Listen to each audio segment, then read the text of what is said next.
Всем привет, Dodge Caravan, 2005 год. Вопрос к рейке.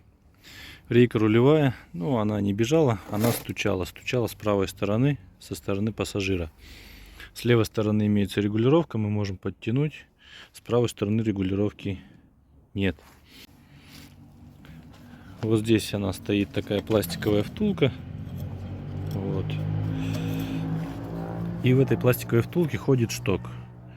Вот суть такая, что эта пластиковая втулка, она вырабатывается, и в этом люфте появляется стук рейки.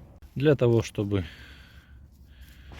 стук этот устранить, у токаря я выточил новую такую втулку пластиковую, вот, чтобы она так довольно-таки плотно ходила в рейке.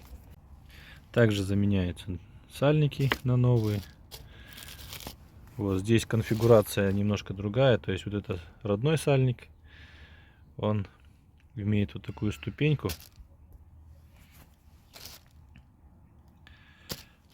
Такого сальника точно я не нашел. Вот купил сальник по размеру, то есть внутри 25, шток у нас 25, внутри сальник 25, наружный диаметр 45 и внутри рейка 45.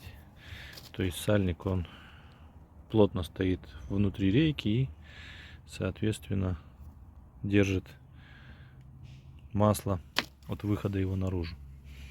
Сейчас все собираем на место и надеюсь, что стук устранен.